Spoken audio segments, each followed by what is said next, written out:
Welcome back to another video. This is going to be a Nissan Versa. This is how to do a fuel pump on a Nissan Versa, a step-by-step how-to tutorial guide. First things first, you're going to need to pop your hood open and locate your fuse box. This piece right here is the fuel pump that we will be replacing. In the underhood section, you will have your battery sitting right here. Off to the right hand side of it, right in front of the driver's seat, will be your fuse box. You will need to remove the negative terminal off the battery because there are pressure tabs, 4 of them, that you need to use to get this to come up, and this is in your way. So loosen it off and take it off. After you've taken it off, you're going to push the tab away from the black box on both sides of here, on this side here, and flip it over and do it on the other side as well. Then you can lift your fuse box completely out and twist it around so you have access to that fuse box. On your back of your fuse box, you're going to have a little legend here. Find and locate the fuel pump. It is the third one down, 1, 2, 3 at 15 amp. 1, 2, 3, the one that's sticking out. You're going to want to use a pair of pliers and pull that out. Flip this back over, put this away, but don't get rid of it. Tuck it away. You will be putting it back in after. You're going to flip this back over. Be careful of the wires. You don't have to put it in properly because you're going to be back in there. Reattach your negative terminal to your battery. Jump in the car. Once you're in the vehicle, you're going to turn it on and you're going to let it run until it stalls itself out.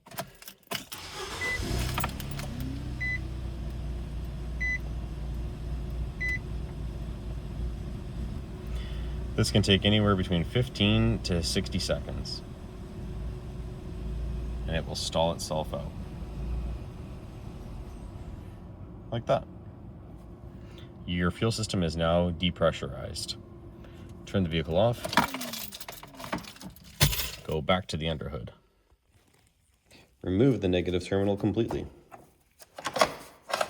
Tuck it away. Now go to the back seat. In the back seat, move the front seats forward to give yourself more room.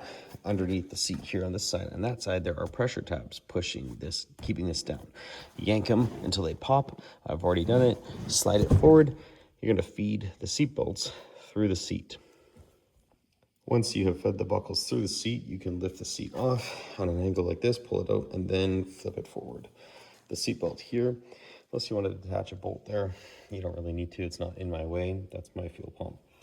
You are going to use a Phillips screwdriver to twist these to open the fuel pump container. Once you have twisted them so they are in a position, as you can clearly see where the rust was before to where it is now, once you've switched them over, and there you can get a flat head or something in there, just to pry it gently underneath there, as this has been on here since probably the day it was put in. You're going to remove that plate and take it off. The next step, once it's been removed, it doesn't matter what sequence you do this in. You can unclip it here and also remove the pressure hose. You have depressurized the line by having the vehicle stall, so there only will be a tiny bit of fuel left in this line. You're gonna use a set of pliers and you're gonna pinch right here, pinch it closed so that way this piece can come out. Put a rag underneath here to catch it. I'd also recommend putting towels or something here because when you take that fuel pump out, you don't want to have it dripping on a customer's car and then it seeps in here and they smell gas for the next 2 weeks. So put a lot of rags there. So we are going to unclip that, and I'm going to probably break that free first, and then I'll come and do this because it's not that hard. You're probably wondering how to break that free when you look at it and it's covered in rust. You could try banging on it and everything. The best thing I have found is getting a pair of pliers like so and putting one piece on the end here and then the other piece here and kind of squeezing them. All right, once you've fought with it and you got your metal collar out, you're going to want to have a catch bin because you're going to be pulling it out. Unfortunately, this tank is full of fuel. The customer brought me a full tank, which makes the job a little bit more challenging, but whatever. And then sometimes you need a pump and you have to assemble it. So I had to assemble this one. So just follow your instructions and then you can assemble it. We're going to be pulling that one out, double checking, comparing it's correct with the one I have, even though it's for the year, make, model, and engine size of the vehicle, and we're going to swap them out. Just a quick comparison between the old one that's vintage and then the new one. They're exactly the same.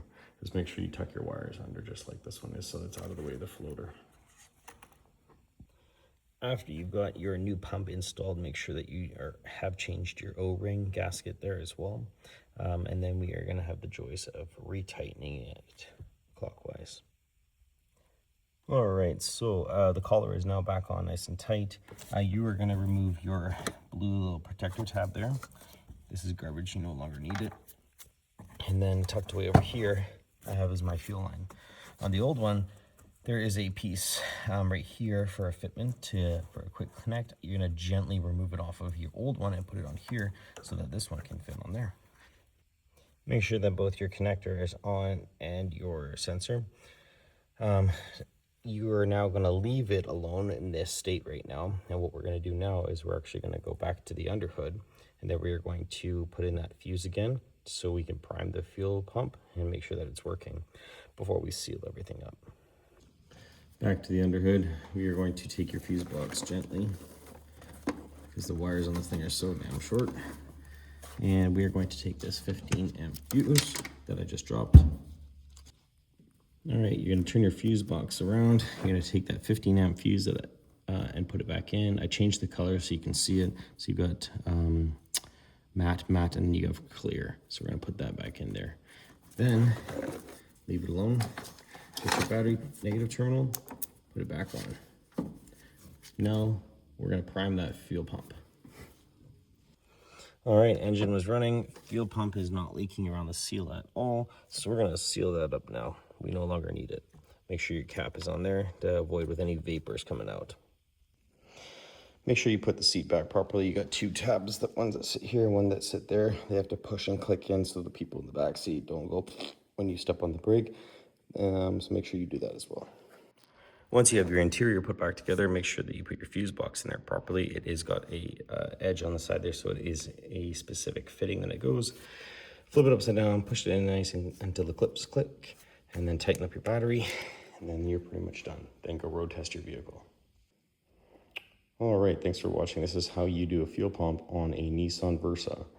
Step-by-step tutorial. So hopefully you found this helpful and useful and that you got the job done too. Anyways, thanks for watching. Don't forget to comment, like, and subscribe, and I'll see you on the next one.